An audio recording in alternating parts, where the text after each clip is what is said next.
Good morning, good morning. Today is going to be a day for a great hunt. Today we are going to be talking about The Horn of Valere and the second book in the Wheel of Time series. So, if you are interested in hearing all about the great hunt, stay tuned. That's coming right up on Drew's Book Reviews.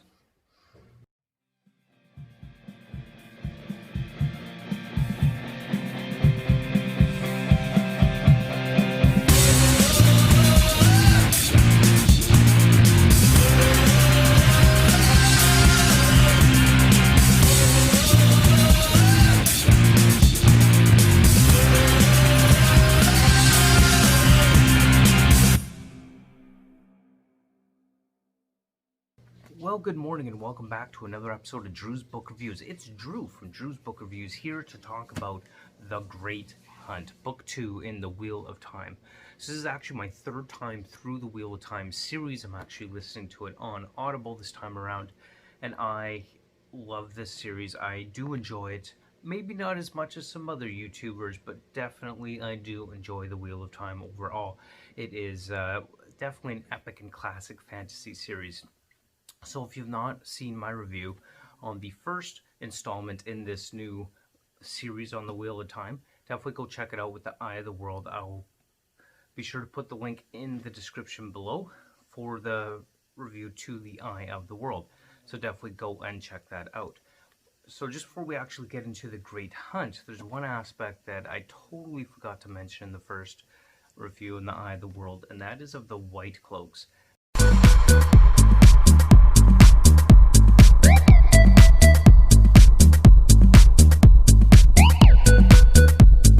Which are this group of basically religious nut jobs, I would call them, but basically they're a militarized religious faction that who feels it's their purpose to seek out and kill anybody that they deem to be dark friends.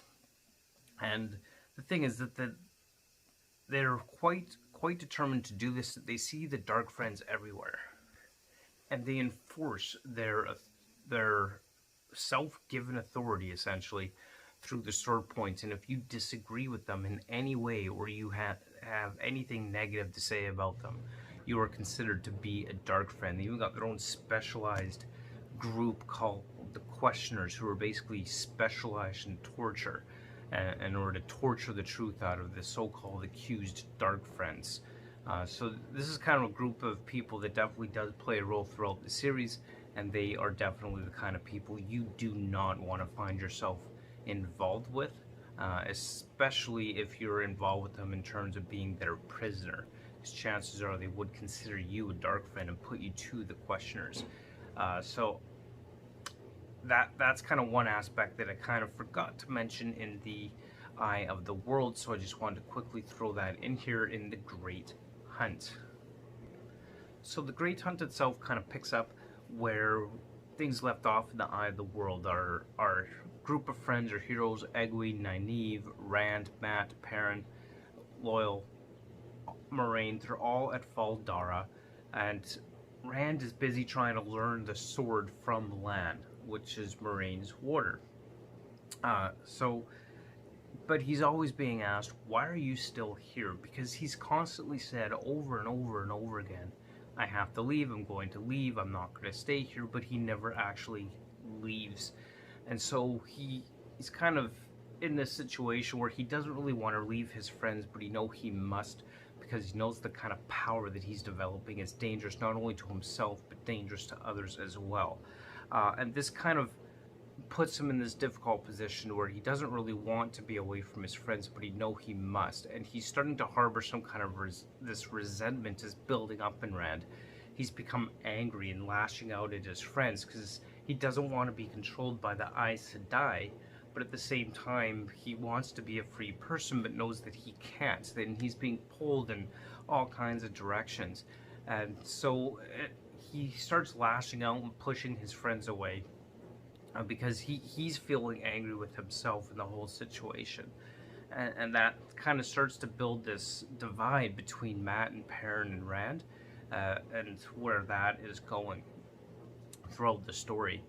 So it's got to be hard for Rand. I mean, if you could just imagine that you've been told that you have this incredible power that you're able to channel this thing that has been deemed evil, so the male half of the true source, and it's been deemed absolutely evil and terrible. It's what broke the world, this Sadean power that you have to learn to control, or it's going to kill you, it's going to drive you mad. And you know that there's this group of Aes Sedai, the Red Adger, that would hunt you down and basically kill you if they ever caught you. And so you're trying to get, so this pressure that's building up, and that on top of being told things about your fate that you don't want to believe, and I'm trying hard to remain spoiler free for this in case you haven't read it, but the pressure is just building up in Rand. We start to see that come through within this book, within the second volume of The Wheel of Time. And so I can kind of really see where this character is coming from, and I think Robert Jordan has done a good job of writing that into the book and really kind of helping us feel and see for Rand where he's coming from. So while our friends are at Fal Dara, after the events of the Eye of the World, and of course the Horn of Valor had been recovered, it's stolen though, and it is stolen by these dark friends, and specifically our arch rival Padan Fain, who's kind of become one of the key bad guys, I guess you could say, in this overall story arc. So what it comes down to is, after that happens, the Great Hunt basically becomes this Great Hunt for the Horn. And essentially what we see is it comes down to this this hide-and-seek game, basically, between the Dark Friends and Trollocs and Rand, Mat, and Perrin, and the hunt for the Horn. And in the meantime, you've got Egwene and Nynaeve and our other character Min, who sees these visions of people when she looks at them. They've gone off to the White Tower, specifically Egwene and Nynaeve, to begin their training to become Aes Sedai, while Mat, Rand, and Perrin and Loial are all off hunting the Horn and trying to recover it. So they're off playing hide-and-seek with the Horn. Egwene and Nynaeve is off to become Aes Sedai in the White Tower.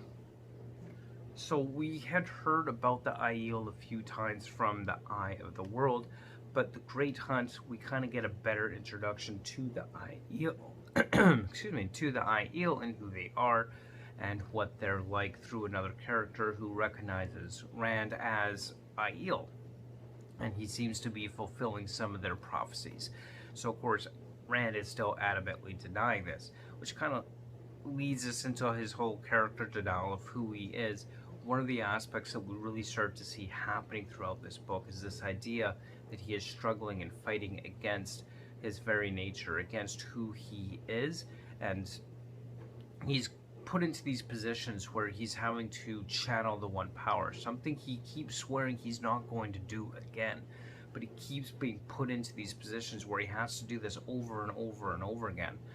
Whether that's using a portal stone to transition between worlds, which is another really cool aspect of it, because it kind of plays off of this idea of the multiverse theory, and the idea of there being different worlds with different versions of ourselves within those worlds. So I thought that was really cool.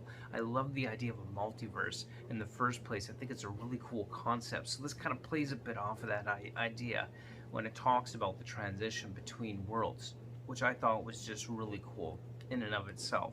So that was kind of a really fun aspect of it. So overall, that's kind of the gist of this book and what's happening within it. And you know, I'm really enjoying my third time through this, and I thought I'd go through each book before posting a review on each one, even though I've read them before, just because, you know, want to make sure that I'm getting a fresh perspective on it. Admittedly, my rankings tend to be increasing each time that I read this series, as far as how much I like it and how I put it up there. Initially, I had put a 3-star review on Goodreads on this, but I definitely have bumped it up to 4 because I am absolutely loving this. And also, I'm going through it again because I'm really looking forward to the Wheel of Time TV series on Amazon. That's kind of really what's got me pumped. So I wanted to read through the entire series before that comes out sometime next year. I'm getting through about a book a month on it right now. But yeah, overall, I'm really loving this whole book series. And just some notes on some other aspects of the book quickly before we wrap up this review is the character Moiraine, she's in this book, but she plays a very, very minor role in this book as far as Moiraine Sedai goes. She's kind of there at the beginning and there at the end, but everywhere else she's kind of not there at all. So she's definitely noticeably missing from that. Not necessarily a good thing, bad thing. It really depends on how much you love Moiraine's character or not. But she's not in this book, and that's okay for me. I don't mind that. I mean, it's a big epic series. There's a lot. We can't have every character in every single book, at least not to a large extent. So I'm totally fine with that. But one other aspect that I felt probably could have been a whole book in and of itself, but kind of happened really quickly and finished up really quickly, was Egwene's capture by the Seanchan and turned into a Damani, which is like this chained Aes Sedai on a leash, where the Seanchan basically treat them like kids. I mean, definitely not kids, sorry, like pets. Treat them like pets and control them and manipulate them, keep them on a leash, and force them to use their one power abilities for the Seanchan's benefit. So that was actually a really scary aspect of this when you think about it, and the things that they can do and how they can break and completely destroy an Aes Sedai's mentality, mind, and soul by doing so. So it's definitely a very scary prospect if you're an Aes Sedai on what they do to them. And I would have loved to have seen that idea explored a lot more personally for that particular aspect of the book. And that, for me, would have been a really good story on its own, maybe even a whole volume or whole book on its own, is Egwene's ordeal with the Aes Sedai, and maybe expand it a little bit more, you know, have a couple more captured of the Aes Sedai as main characters, and or whatever the case may be.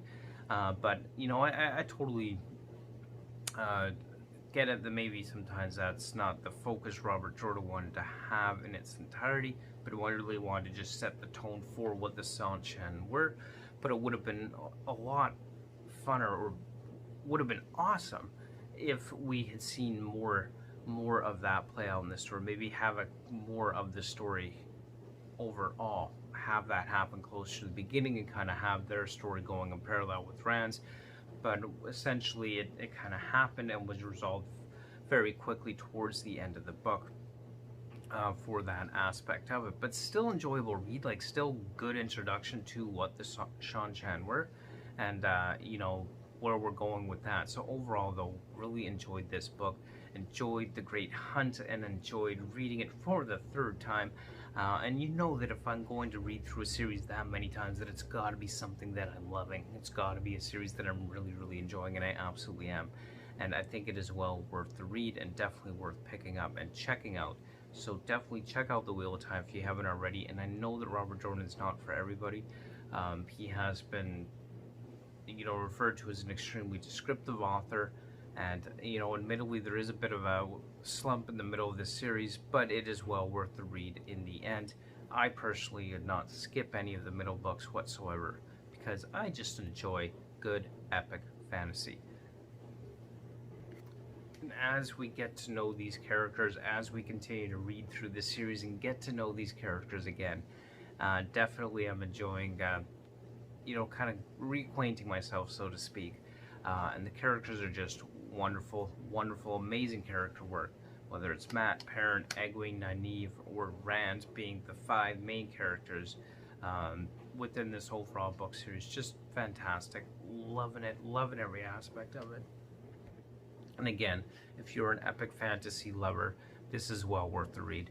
So those are just my thoughts on The Great Hunt by Robert Jordan, Book 2 of The Wheel of Time. So definitely go check it out. Again, also check out my review on The Eye of the World. I will try to remember to put the link to that in this video description, and I hope you're having yourself a fantastic day. Until next time, this has been Drew from Drew's Book Reviews. Don't forget to like, comment, and subscribe, and links to my social media profiles will be in the description below as well. Hope you're having yourself a wonderful day, and until next time, keep on reading. We'll see you next time. Bye.